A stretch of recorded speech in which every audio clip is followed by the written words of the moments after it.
Baik anak-anak kelas 5 Idrus, sebelum dimulai pelajaran, guru ucapkan dulu Assalamualaikum warahmatullahi wabarakatuh. Waalaikumsalam warahmatullahi wabarakatuh. Ya, gimana kabarnya kelas 5C? Semuanya sehat?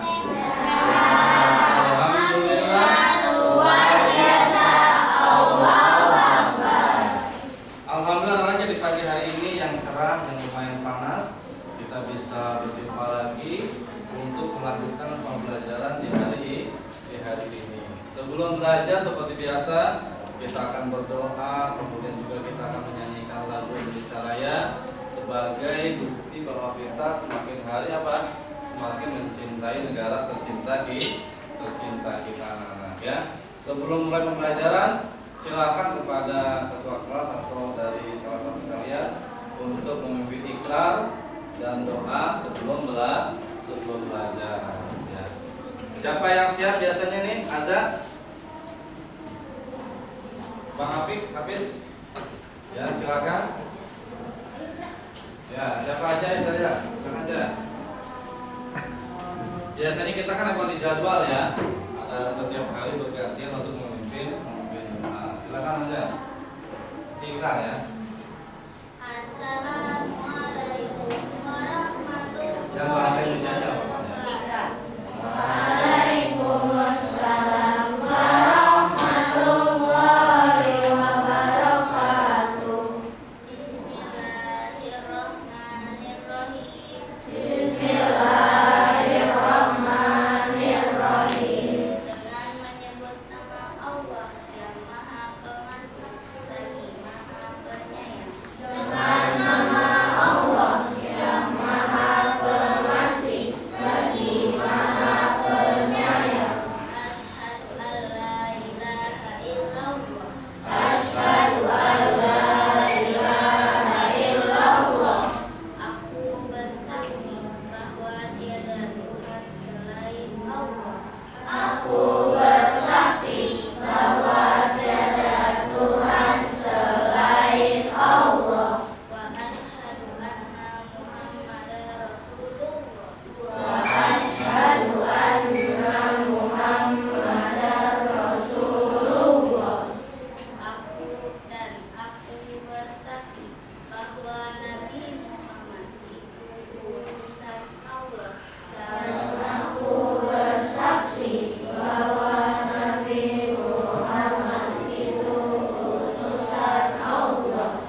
Untuk kegiatan berikutnya yaitu kita akan menyanyikan lagu Indonesia Raya bersama-sama.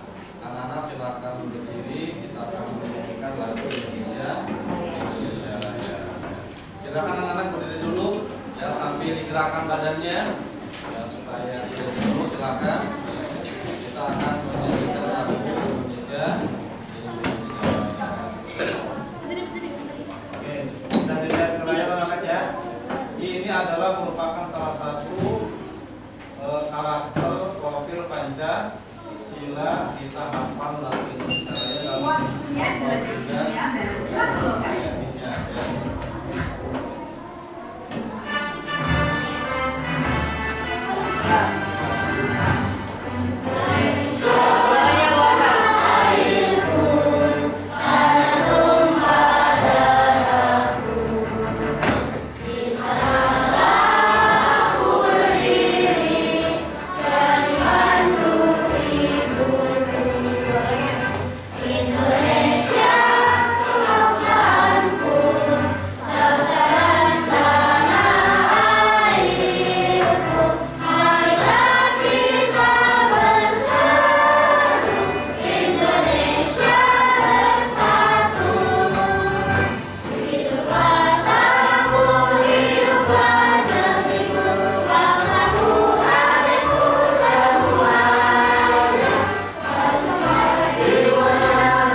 hari ini sebelum masuk materi pembelajaran baru, alangkah lebih baiknya kita akan mengingat kembali apa pelajaran kita hari ini.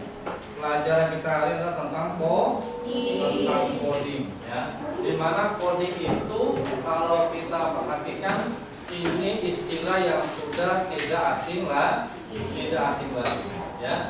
Karena hampir di beberapa tempat itu, di beberapa sekolah sudah diajarkan tentang coding, ya. Dan mungkin ada anak-anak yang ikut tes coding sudah tahu, bahkan sudah melakukan, mempraktekkan bagaimana itu coding dalam kehidupan sehari-hari. Coding itu anak-anak tidak selalu melulu berkaitan dengan komputer, ya. Karena coding itu kalau kita praktekkan bisa dua kategori, bisa plug atau juga bisa unplug, bisa menggunakan komputer dan juga tidak menggunakan komputer. Ada prinsip coding yang paling dasar yang perlu kita pahami, yaitu tentang apa? Tentang berpikir komputasional. Apa pengertiannya? Apa pemahamannya? Kita akan lihat, kita akan pelajari hari ini, ya. Karena berpikir komputasional itu anak-anak bisa menyelesaikan masalah yang kita hadapi sehari-hari. Kita akan lihat tujuan apa kita belajar ini, diantaranya apa? Untuk supaya kita bisa menyelesaikan masalah kita sehari-hari dengan apa? Dengan metode berpikir komputasional. Kita akan lihat bagaimana pengertiannya dan yang lainnya. Kita akan lihat video tentang berpikir komputasional anak-anak, ya. Kita akan lihat bagaimana detailnya. Sebenarnya bagaimana sih, apakah rumit atau tidaknya, kita akan lihat di video berikut. Disimak, diperhatikan pengertiannya. Nanti ada LKPD di akhir pembelajaran, yaitu apa? Lembar kerja peserta didik yang anak-anak harus dikerjakan, nanti diselesaikan setelah pembelajaran. Kita akan lihat anak-anak ya, bagaimana pengertian berpikir komputasional. Pengenalan computational thinking. Hai teman DC, coba tebak apa artinya computational thinking atau berpikir komputasional?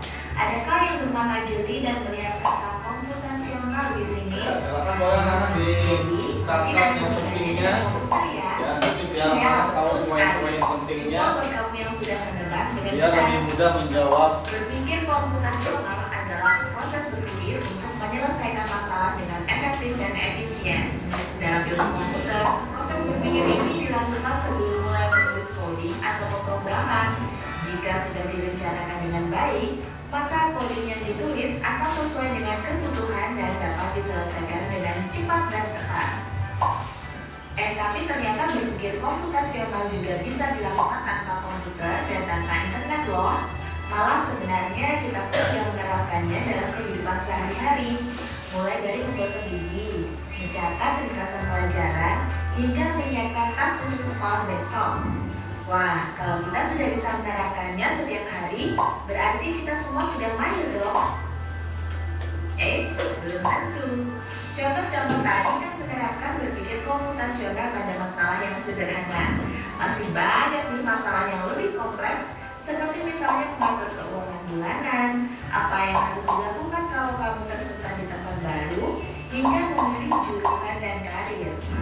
Lalu yang lebih penting lagi, ketika kamu dewasa nanti, kamu akan menghadapi era industri 4 dan bahkan 5. Di sini kamu perlu kecakapan untuk memanfaatkan dunia digital, mulai dari mencari dan memilah informasi yang kamu perlukan, hingga menggunakan informasi itu untuk membuat keputusan penting dalam hidupmu. Menghadapi masalah kompleks kehidupan di masa sekarang dan masa depan ini mirip seperti merencanakan coding yang sudah dibuat sebelumnya. Kuncinya adalah memahami masalah dengan tuntas dan mencari cara menyelesaikan yang efektif dan efisien. Nah, kalau begitu, bagaimana agar kita bisa berpikir komputasional? Sekarang kita bahas ya, 4 landasan dari berpikir komputasional. Yang pertama, dekomposisi. Dekomposisi artinya membagi masalah kompleks ke bagian yang lebih kecil agar mudah diselesaikan. Misalnya, kamu ditunjuk jadi ketua panitia lomba 17-an. Maka, untuk memudahkan pelaksanaan, kamu bisa menunjuk panitia bagian acara, konsumsi, publikasi, keamanan, dan lainnya. Yang kedua, pengenalan pola. Artinya mencari kesamaan dan pola di antara bagian-bagian masalah kompleks yang sudah dikejar. Misalnya, kamu hendak melipat dan menyimpan jemuran di rumah, maka kamu perlu bisa mengenali jemuran milik ayah, ibu, kamu, adik, dan milik bersama seperti spray, handuk, dan lainnya. Ini karena jemuran-jemuran itu perlu disimpan di tempat yang berbeda. Yang ketiga, abstraksi. Artinya fokus pada informasi yang penting saja, mengabaikan detail yang tidak diperlukan. Misalnya, kamu hendak menceritakan pengalamanmu berwisata ke luar kota. Tentunya kamu mengalami banyak hal dari mulai berangkat di bus, berfoto bersama, makan di restoran, menginap di hotel, hingga perjalanan pulang. Tapi nggak mungkin kan kamu ceritakan semua kejadian dengan detail pada teman-temanmu. Pasti mereka bosan kalau kelamaan. Jadi kamu harus menyaring beberapa kejadian yang menarik saja untuk diceritakan pada teman. Yang terakhir, algoritma. Artinya membuat langkah-langkah penyelesaian atau membuat aturan yang diikuti untuk menyelesaikan masalah. Misalnya kamu diberi daftar belanja di supermarket oleh ibu. Ada minyak goreng, telur, roti, sayur, dan kopi. Lalu kamu harus buru-buru karena ibu sudah mau memasak dengan minyak goreng itu. Nah, kalau seperti ini, satu cara yang efisien misalnya mulai dengan mengambil barang yang paling dekat dari pintu masuk hingga terakhir yang paling dekat dengan kasir. Nah, itu dia 4 landasan berpikir komputasional yang perlu diterapkan untuk memecahkan masalah yang kompleks. Lalu berikutnya, apakah ada cara untuk mengasah kemampuan berpikir komputasional? Tentu ada. Selain bisa coba kamu terapkan ke masalah sehari-harimu, kamu bisa juga latihan soal untuk mengasahnya. Misalnya, gurumu akan memberikan soal-soal computational thinking di mata pelajaran matematika, bahasa Indonesia, dan IPAS dalam kurikulum mereka. Selain itu, kamu bisa ikut tantangan bebas Indonesia juga. Yuk coba simak satu contoh soal computational thinking. Dalam bis studi wisata, ada 3 kelompok anak yang akan diantarkan ke 3 tujuan berbeda. Bis berhenti pertama di restoran, lalu hotel, dan terakhir di museum. Hanya ada satu tempat penyimpanan koper di samping bis, yang hanya bisa dibuka dari satu pintu. Sopir bis ingin mengatur koper-koper penumpang hingga mudah dikeluarkan. Bantu supir bis menentukan urutan memasukkan koper-koper itu ke dalam tempat penyimpanan. Pertanyaan, koper kelompok anak yang mana yang dimasukkan terakhir? A. Anak yang ingin pergi ke museum. B. Anak yang ingin pergi ke restoran. C. Anak yang ingin pergi ke hotel. Atau D. Yang manapun boleh. Soal ini diadaptasi dari challenge.bebas.org. Kalau kamu tahu, coba ya dijawab di kolom komentar. Kerjaan Cita. Nah, setelah kita lihat video singkat tadi tentang bagaimana berpikir komputasional, ternyata berpikir komputasional itu sudah kita laksanakan sehari-hari. Cuma dalam bidang komputer biasanya akan diterapkan yang lebih kompleks dan lebih rumit ya. Karena kalau kita perhatikan anak-anak ya, kita lihat ya. Kita lihat pengertian yang pertama dari berpikir komputasional. Apa tadi pengertiannya, anak? Ada yang Kalau di sini, nah, kita lihat ya. Kita akan ulangi sedikit. Ya. Iya, betul sekali. Cuma buat kamu yang sudah menebak dengan benar. Berpikir komputasional adalah proses berpikir. Nah ini ya, berpikir apa untuk menyelesaikan masalah dengan efektif dan efisien. Contoh tadi, kalau kita lihat landasan berpikir komputasional diantaranya apa? Yaitu ada dekomposisi, ada abstraksi, ada apa lagi tadi itu?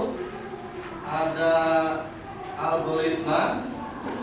Nah kalau kita perhatikan, seperti kita menggosok gigi, itu ada urutannya nggak? Coba pertama kita kalau menggosok gigi apa dulu? Ambil apa dulu? Nah, pertama ambil odol sama sikat gigi dulu. Kemudian apa lagi? Kemudian kita ambil odolnya sedikit. Kemudian kita apa? Ya, berkumur dulu nggak? Kapan berkumurnya? Langsung aja, ya berkumur dulu. Kemudian kita bersikat itu juga disebut dengan apa? Berpikir komputasional. Apa? Algoritma harus berurutan. Coba sekarang, misalkan kita akan lihat lebih fokus ke bagaimana menerapkan dalam bidang algoritma. Kita lihat ya. Ini karena waktunya takut nggak cukup, kita akan lihat bagaimana berpikir algoritma. Kita akan praktikkan nanti di lembar jawaban. Nah, di antara landasan berpikir komputasional ada yang namanya apa? Ada yang disebut dengan algoritma. Apa itu algoritma?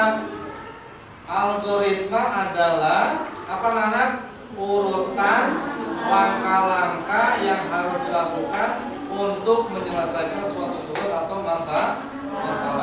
Dalam coding, algoritma membantu komputer tahu apa yang harus dilakukan langkah demi langkah. Contoh sederhana nih ya, kita membuat teh manis. Pertama apa dulu nih? Pertama rebus air. Ya ini singkat aja, nanti ada yang lebih lengkapnya. Pertama kita apain? Rebus air dulu. Kemudian apa lagi? Masukkan teh. Kemudian yang ketiga, tambahkan gula. Kemudian aduk dan kemudian kita sajikan. Ya. Sebelum lagi kita tepuk tangan dulu nih, kayaknya udah mulai ngantuk nih ya. Tepuk semangat. Semangat. Satu kali guys, 1, 2, 3, tepuk semangat. Semangat.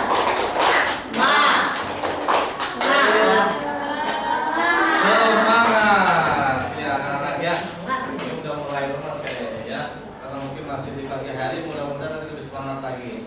Kemudian kita lihat ya kegiatan berikutnya.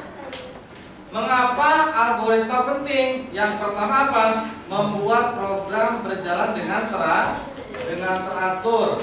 Kemudian berikutnya apa? Menghindari kesalahan saat menyusun kode.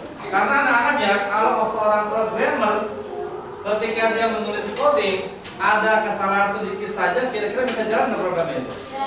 Gak mungkin, ya. Misalkan nih, contoh kalian ke tempat parkir sekarang, betul nggak? Ya, zaman sekarang di mana-mana ada coding, ada namanya AI atau KA. Ya, AI itu dalam bahasa Indonesia apa?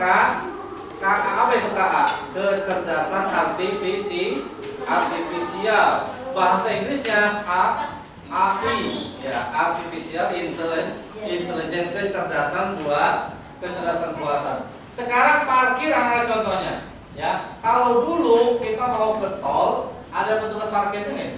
Ada yang jagain berapa bayarnya segala macam. Kalau sekarang kita lihat bagaimana itu?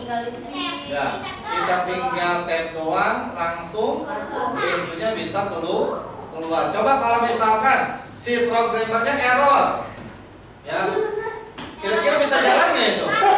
Ya, misalkan apa errornya tuh? Ya, karena dia berpikirnya secara urut, maka tidak ada kesalahan. Nggak kebayang tuh ya, kalau misalkan programmernya salah memasukkan kodenya. Sama seperti kalau kita parkir pakai kartu, betul nggak? Tinggal di-scan dulu, kemudian baru tap, baru terbuka pintunya. Itu salah satu contoh apa? Algoritma itu berpikir secara urut, ya. Membantu kita berpikir logis dan sistematis. Kemudian bisa digunakan untuk berbagai masalah, dari game sampai robot, ya. Nah, ini contoh. Ada, pernah lihat mungkin ya, yang ikut school coding pernah lihat ini. Ini bagaimana kita membantu robot membuat jus jeruk. Kelihatan nggak tulisannya ini? Kurang kelihatan ya? Ada lampu ya. Yang pertama kita lihat ya, membuat jus jeruk versi robot. Nanti akan ada di coding ya, di UBU. Kita akan lihat anak-anak biar bisa mempraktekkan ya, bagaimana urutan membuat jus yang benar nih ya. Yang pertama kita lihat nih, langkah pertama siapkan bahan-bahan di atas matras. Ini matras nih ya, ini namanya matras. Nah, di matras itu anak-anak kita lihat ya, ini ada berbagai macam bahan untuk membuat jus jeruk ya. Yang kedua, tambahkan alat bantu. Ini ada alat bantunya ya. Pilih jeruk dari deretan ikon bahan. Ini ada. Di sini ada jeruknya ya. Kemudian ada, pastikan jeruk diletakkan pertama karena itu bahan utamanya.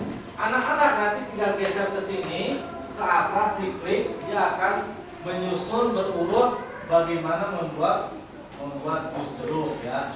Kemudian yang kedua, pilih topi dengan pipet. Biasanya kalau kita bikin jus jeruk pakai ini nggak, yang manual tuh ya.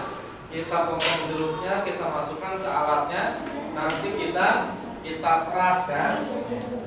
Kemudian ini menunjukkan proses mengambil sari jeruk ya.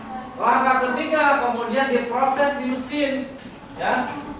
Klik ikon mesin jus, mesin besar berwarna pink ungu ya. Nanti dia akan masuk ke dalam mesinnya. Ini menunjukkan ya, yang terakhir bahwa bahan dimasukkan ke dalam mesin untuk diproses. Nah, pilih ikon gelas jus sebagai output.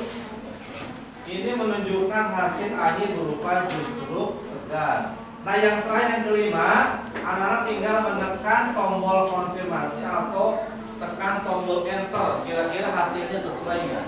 Karena kalau misalkan urutannya salah, kira-kira hasilnya bisa nggak? Sama seperti tadi kita membuat teh manis, misalkan tehnya dulu atau apanya dulu salah urutannya, kira-kira menghasilkan teh yang baik nggak? Tentunya tidak, anak-anak ya. Maka harus berpikir secara algoritma atau berpikir secara urut ya. Sekarang kita lihat ya, Nah, ini kesimpulannya anak-anak ya. Yang terakhir, lampunya bisa dinyalakan lagi biar lebih terang anak-anak ya. Kesimpulannya yang terakhir, apa itu algoritma? Algoritma adalah cara berpikir teratur dan logis untuk menyelesaikan dengan algoritma. Kita bisa membuat program yang cerdas dan efisien. Teknologi anak-anak ya, makin hari makin canggih. Maka anak-anak makin hari harus makin meningkatkan lagi kemampuan kita dalam bidang teknologi. Tapi anak ingat ya, dalam teknologi ada kelemahan nggak kira-kira? Ada kelemahannya. Apa itu? Kira-kira apa nanti yang tidak bisa dikalahkan oleh AI atau KA? Ya, manusia tidak mungkin dikalahkan oleh AI. Karena apa? Karena manusia punya apa? Nah, robot secanggih apapun anak-anak ya, kita mungkin pernah lihat film Megan atau segala macam itu ya. Ternyata apa? Ada yang tidak dimiliki oleh robot. Apa itu? Emosi dan hati atau perasaan ya. Karena sebuah robot itu anak-anak ya tidak mungkin dia punya perasaan seperti manusia yang betul-betul menyerupai. Kenapa? Karena manusia mempunyai akal dan pikiran yang tidak mungkin bisa ditiru oleh kecerdasan buatan anak-anak ya. Oke, yang berikutnya kegiatan yang terakhir dari pembelajaran kita yaitu adalah apa anak? Kita akan mengerjakan LKPD. Ya, kita akan lihat anak-anak akan payah bagikan bagaimana urutan membuat teh manis yang sesuai dengan urutannya. Ya, ini ada urutannya anak-anak ya. Nanti kalian beri angka 1 sampai angka 7 berurutan. Kira-kira langkah yang mana dulu yang harus dikasih angka 1, 2, 3 sampai angka 7 ya. Saya kasih waktu kita sampai jam selesai pelajaran, kita akan lihat. Saya akan bagikan. Ini namanya apa? Melatih berpikir secara algoritma atau berurutan. Ya, silakan. Ya, bisa dibagikan ke belakang temannya. Ya, biar waktunya cukup. Silakan. Ya, belakang ya. Ini juga namanya berpikir apa nih? Kita berurutan begini. Ya. Biar efektif dan efisien ya. Kalau apa yang pilih satu-satu mungkin lama nggak itu? Ya. Kurang berapa? Ya, coba dibaca, dipelajari. Ya. Kira-kira kalau buat teh manis, yang pertama apa dulu? Nah, belakang silakan.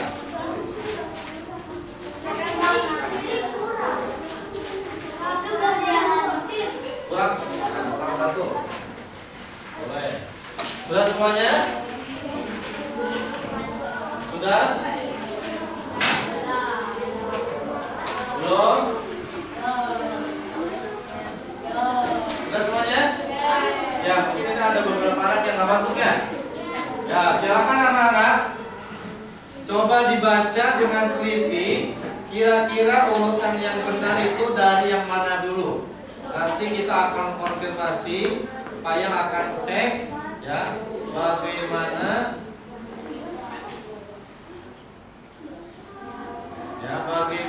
urutan yang sesuai dengan algoritma yang sudah kita pelajari ya. Harus berurut ya. Kalau tidak berurut nanti hasilnya tidak maksimal walaupun hanya membuat teh manis ya. Coba silakan dikerjakan anak-anak, ada waktu 5 menit. Nanti biar ada waktu untuk istirahat.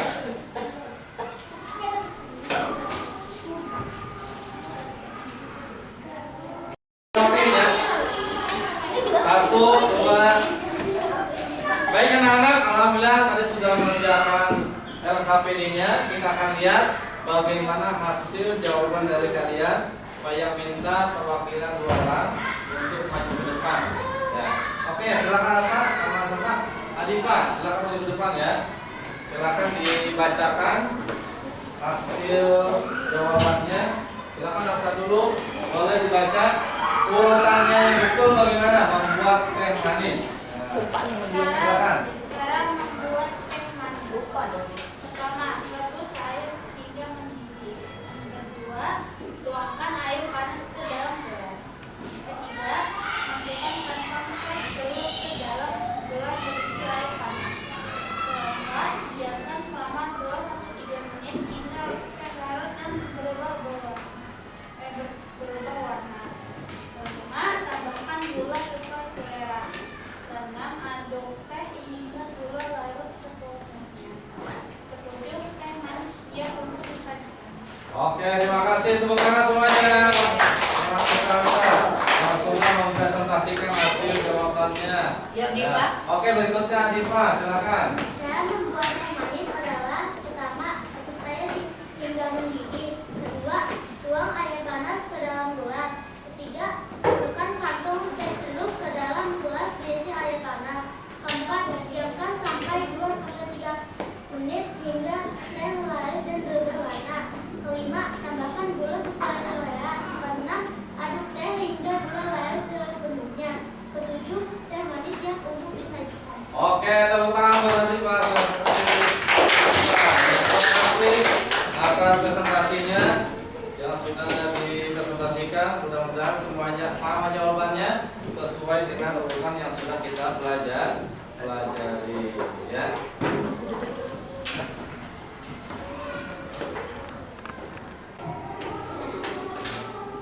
Sudah? Nah, kalau sudah boleh dikumpulkan. Nah, saya keliling nanti ya, Papa. Hah? Ya, nanti kita lihat aja. Ya, mungkin ada yang urutannya nggak apa-apa kalau misalkan apa air dulu, apa kan nggak mungkin kalau misalkan tehnya dulu. Mungkin nggak? Kalau kan air dulu, atau apa dulu, ya. Apa gula dulu gitu, ya. Gula dulu, kemudian kita taruh tehnya, diaduk-aduk, baru dikasih air gitu. Dikasih nama, boleh dikasih nama. Nah, kemana yang tadi?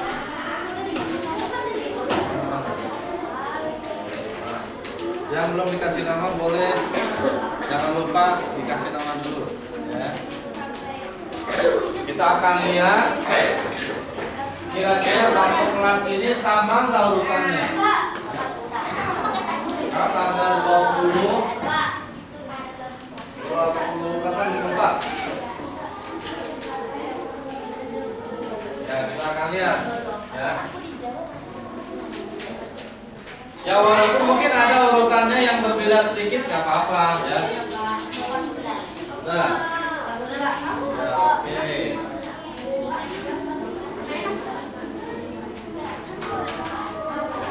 Nanti di lain waktu kita akan langsung praktek di komputer bagaimana pembelajaran coding.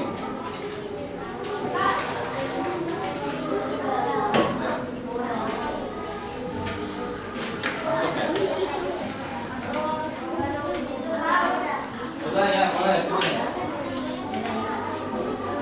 Gampang kan ya? Gampang.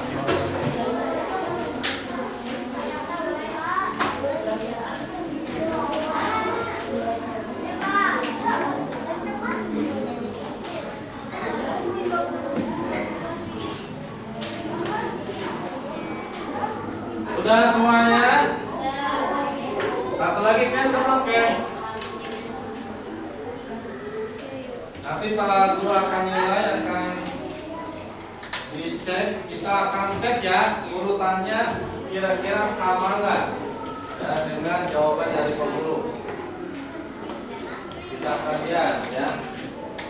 Kita akan tulis urutannya seperti apa.